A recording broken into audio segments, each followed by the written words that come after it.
क्या आप जानते हैं कि भारत सरकार में कुल कितने मंत्रालय हैं? तो भारत सरकार में कुल 54 मंत्रालय हैं, जिसमें कुल 93 विभाग हैं। और आपको ये जानकर हैरानी होगी कि जब हमारा देश आज़ाद हुआ था 15 अगस्त 1947 को, तो उस समय मात्र 14 मंत्रालय हुआ करते थे। हाल ही में जो सबसे नया और लेटेस्ट मंत्रालय बना है वो है सहकारिता मंत्रालय, जो कि 2021 में उसका गठन हुआ था। इस तरह की और भी इंटरेस्टिंग जानकारी के लिए मेरे चैनल को अभी सब्सक्राइब करें। क्या आप जानते हैं कि संविधान की 6वीं अनुसूची में कौन कौन से राज्य हैं? तो 6वीं अनुसूची में कुल 4 राज्य हैं: असम, मेघालय, त्रिपुरा और मिजोरम। ग्लोबल टेररिज्म इंडेक्स यानी विश्व आतंकवाद सूचकांक में भारत का 13वां स्थान है पूरे विश्व में। यानी कि पूरे विश्व में आतंकवाद से प्रभावित होने के मामले में सबसे ज़्यादा जो है 13वें नंबर पे भारत आता है। 20 फरवरी को मनाया जाता है सामाजिक न्याय दिवस यानी सोशल जस्टिस डे। 2025 के लिए सामाजिक न्याय दिवस की थीम है empowering inclusion, bridging gap for social justice, यानी समावेश को सशक्त बनाना, सामाजिक न्याय के लिए अंतर को पाटना। रैंकिंग इंडेक्स बहुत इंपॉर्टेंट हैं। सारे रैंकिंग इंडेक्स आपको तैयार होने चाहिए, सारे इंपॉर्टेंट दिवस आपको तैयार होने चाहिए। करप्शन परसेप्शन इंडेक्स यानी भ्रष्टाचार बोध सूचकांक, ये सूचकांक ट्रांसपेरेंसी इंटरनेशनल संस्था के द्वारा जारी किया जाता है तथा भारत की रैंकिंग इसमें 40वीं है। HDI इंडेक्स यानी ह्यूमन डेवलपमेंट इंडेक्स, मानव विकास सूचकांक, अपने आप में एक बहुत इंपॉर्टेंट सूचकांक है। इसमें भारत की रैंकिंग है 2023 के इंडेक्स में, जो कि अभी तक का लेटेस्ट इंडेक्स यही है, इसके अलावा अभी आया नहीं है।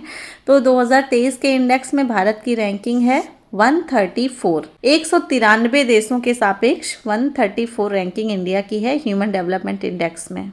और भारत का स्कोर जो है वो 0.644 है। और ये बहुत इंपॉर्टेंट इंडेक्स है। UNDP यानी यूनाइटेड नेशन डेवलपमेंट प्रोग्राम द्वारा इस इंडेक्स को जारी किया जाता है। दोस्तों, क्या आप जानते हैं कि भारत में IMR की दर क्या है? IMR यानी इन्फेंट मोर्टेलिटी रेट, यानी कि जितने भी बच्चे जन्म लेते हैं, प्रति 1000 जन्म लेने वाले बच्चों में से कितने बच्चों की मृत्यु हो गई 1 साल के अंदर अंदर, इसी को इन्फेंट मोर्टेलिटी रेट कहते हैं। वर्तमान में इसकी दर है 28, यानी कि प्रति 1000 बच्चे जो जन्म लेते हैं उसमें से 28 बच्चे मर जाते हैं जन्म लेने के 1 साल या 6 महीने के अंदर। हमारी जनसंख्या नीति थी, उसमें इस लक्ष्य को 30 करने का रखा गया था, तो लक्ष्य से हम आगे निकल चुके हैं। 1994 के डेटा के हिसाब से आंकड़ा 57 था, तो 57 से घटकर IMR अब जो है 28 हो गई। ये सब डेटा प्रीलिम्स में डायरेक्ट पूछ लिए जाते हैं और मेंस में आंसर राइटिंग में, अगर आप हेल्थ के ऊपर कोई आंसर राइटिंग कर रहे हैं तो आप इसको यूज़ कर सकते हैं आंसर राइटिंग में। क्या आपको पता है कि इंडिया की MMR रेट क्या है? MMR यानी मैटरनल मोर्टेलिटी रेट।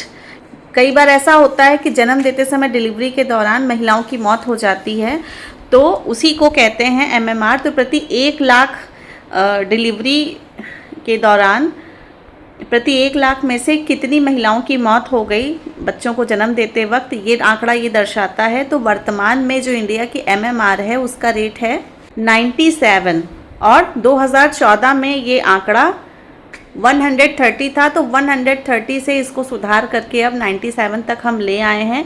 और हमारी जो जनसंख्या नीति थी उसमें इसको 100 करने का लक्ष्य रखा गया था, तो इसमें भी हमने टारगेट के सापेक्ष H प्राप्त कर लिया है। ये सभी आंकड़े प्रीलिम्स में और मेंस में दोनों के लिए इम्पॉर्टेंट हैं, तो इसी तरीके से आप डेटा को तैयार करते रहिए। मेरे चैनल पे और भी वीडियोस पड़े हुए हैं प्रीलिम्स मेंस से रिलेटेड, और मेरे नोट्स भी मैंने शेयर किए हैं। अगर आप चैनल पे नए हैं तो चैनल को सब्सक्राइब करें और मेरे अन्य वीडियोस को ज़रूर देखें।